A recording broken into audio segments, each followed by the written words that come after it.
Hey, what's up YouTube? Welcome back to the channel. On this video, we're going to talk a little bit about the reasons why you got into debt in the first place. In the last video I shared with you some techniques on how to get out of debt. But one of the things that I've learned is that if people don't understand why they got into debt in the first place, more often than not, they find themselves right back into debt after they've paid off the debt that they had before.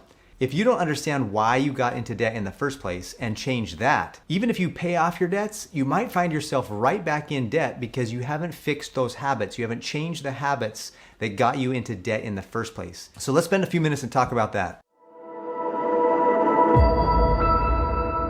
My name is Paris Clough, and this is Financial Self-Reliance. On this channel, we talk about the mindsets and the skill sets of the wealthy so that you can learn how to manage, protect, and grow your assets. If that sounds like the kind of community and channel you'd like to be a part of, go ahead and click like and subscribe so you won't miss any videos that I produce. Let's talk a little bit about why people get into debt. Now, quite honestly, there's a myriad of reasons why somebody can get into debt. But in this video, I'd like to just focus in on 10 of them and see if we can develop a plan to either avoid these things or take care of them so that they don't happen to you. The first one I want to talk about is hardships. In life, we just have things happen to us. We have emergencies, we have economic downturns, things that we just don't have any control of. And those hardships are things that we can be prepared for, but if they happen to us, they could send us into a massive amounts of debt as we're trying to keep our heads above water. So it's important to be prepared, and that's why emergency funds are so important, so that it can carry you through those times so that you don't get into debt in the first place. Obviously, if you are in a hardship right now, telling you to get an emergency fund is not going to be very helpful. What I will tell you is that there is hope at the end of the tunnel, and keep fighting for it, because eventually you'll find your way out of that hardship and you'll get to a place where you can be back on your feet. And once you do that, then you can start preparing, because invariably life will throw you another hardship. And if you learn your lesson in this last hardship, the next one will be much easier. The second thing is mental health and/or addiction. There's a lot of people that are addicted to things that cost money. Some people are addicted to harmful substances. Some people are addicted to shopping. Some people are addicted to gambling, and so they lose a lot of money, and the money that they would have paid their rent or paid their bills is now gone, and so they go into debt to be able to pay their bills because they had this addiction or this problem. If you have an addiction or a problem or a mental health issue, I would seek out the help of a financial therapist. There are financial therapists that help people with their financial behaviors to work through those behaviors so that they can make sure that they have healthy behaviors around money. A third reason why people get into debt is through relationships that they have, whether that's friends or relatives that they loan money to, they don't get paid back, and so now they can't pay their bills. Or maybe they go through a really bad divorce, or any kind of divorce, quite frankly. They say that the number one cause of divorce is financial stress and strain. The very fact that you're going through a divorce often causes even more financial stress and strain, which could send someone spiraling into a ton of debt.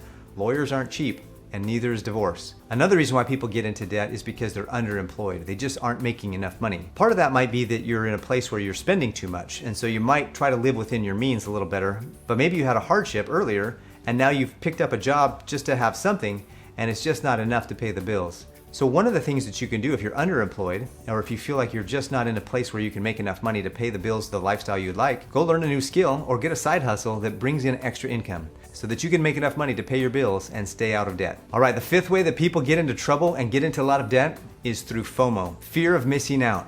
They want to be doing what their friends are doing. They want to have the things that their friends have. That social influence is really strong. There's a reason why they call it peer pressure, because the pressure to do what our peers are doing is very strong. Have the strength to say no. If your friends are doing something, they probably can't afford it either. Maybe they'll take strength in you saying no. You're not going to spend some things and realize they probably shouldn't either.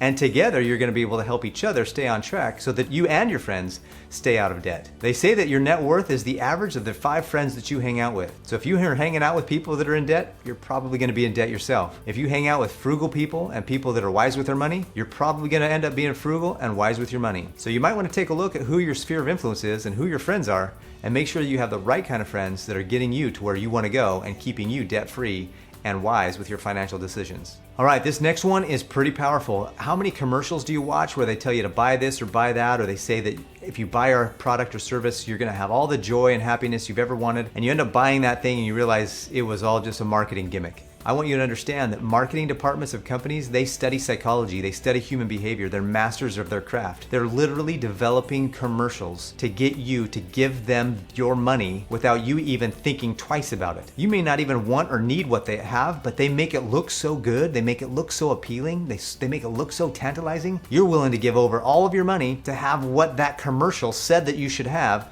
only to realize that it was all fake. The marketing department at almost any company out there and or your friends are going to be more than happy to tell you how to spend your money. You make your money, you should determine how to spend it.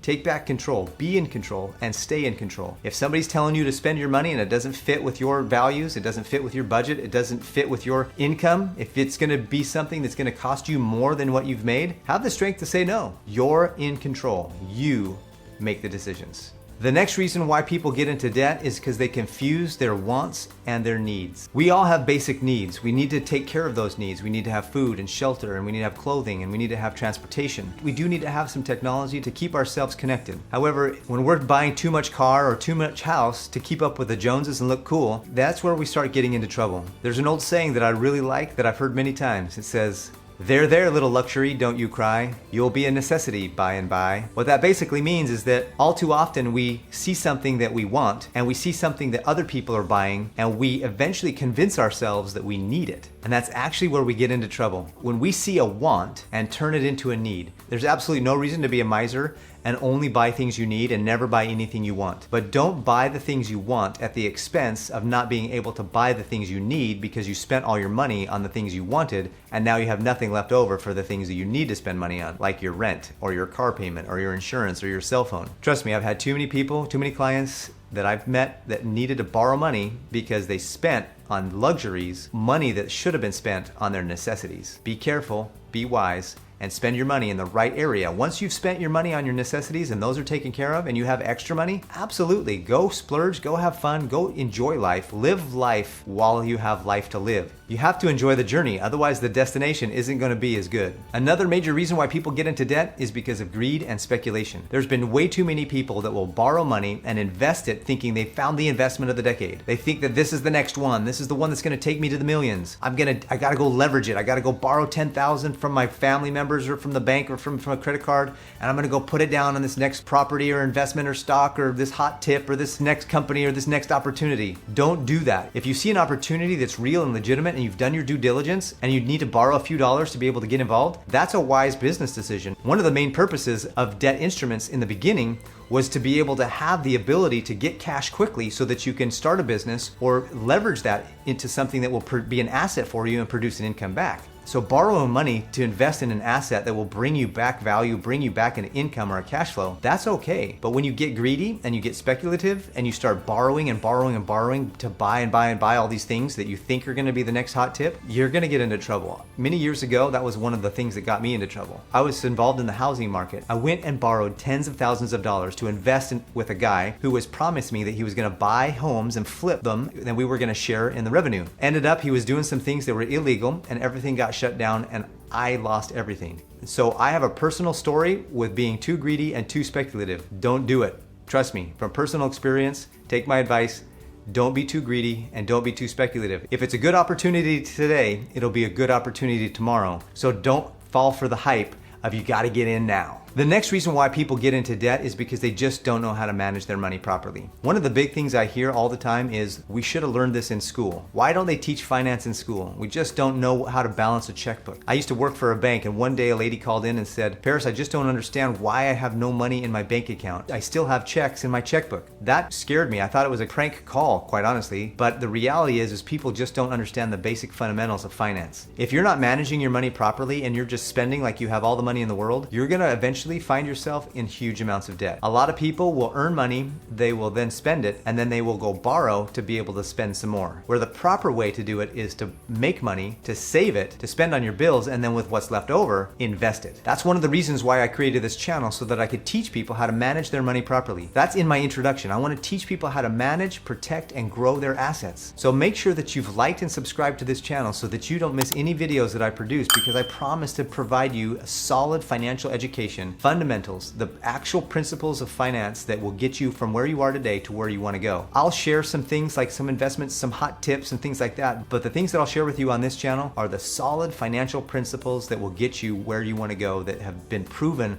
over decades. More wealth has been created by sticking to the fundamental financial principles than by following any hot stock tip or any hot opportunity. I promise these financial fundamentals, the things that you learn on my channel, are going to get you to where you want to go. Speaking of getting you to where you want to go, the next big reason why people get into debt is they have no goals and no plans. Most people don't plan to fail, they just fail to plan. So if you don't have a goal to be debt-free, or you don't have a goal to be wise with your money, if you don't have a goal in life to earn more money than you're spending or to spend less money than you're earning, and then once you get to the point where you have control and you have been able to manage that for a while, then go start making more money. See, if you start making more money before you have control of your money, you're just gonna spend the more money you're making and find yourself in that same loop. You have to learn to manage and control what you have. You need to be able to say no to opportunities that sound too good to be true, and you need to say yes to opportunities that you can do good due diligence and they're real good opportunities. You need to be wise with your money. You need to spend less than you make, and then once you've got control and you know what to do, you've got to then learn how to create more wealth for yourself. Go earn more money. That will answer more problems than anything else. Go earn more money, don't spend it, but go and invest it, go be wise with it, and then as you learn how to manage that, you can grow with that income that you're earning. There's nothing wrong with upgrading your car or upgrading your house, but do it while you're living within your means. Do it after you have plenty of savings. Do it after you have 3 to 6 months in an emergency fund. Do it after you're on track to have your financial independence number achieved and you're putting away that money every month to be able to hit that goal. Expand and grow what you're spending money on after you've learned to control what you already have. I don't know why you got into debt in the first place, but what got me into debt many years ago was because of speculation, not being wise with my money, and an economic hardship all came at the same time. Sometimes life throws multiple things at you. I wasn't as prepared as I thought I was. In the most recent economic downturn, I was more prepared, I was better prepared, and I was able to weather the storm with a lot better situation. I've stayed out of consumer debt and credit card debt since I paid them off almost 10 years ago because I changed the habits that got me into debt in the first place, and I created and developed new habits that serve me and got me in a better place financially so that now I feel like I can weather almost any storm. I would love to hear from you in the comments about what you're doing today to change the habits that you've had in the past that haven't served you. What new habits are you developing? What new things are you doing to make sure that your financial future is better than your financial past? If you're still watching this video, thank you so much. I hope you got a lot out of it, and I look forward to seeing you on the next one.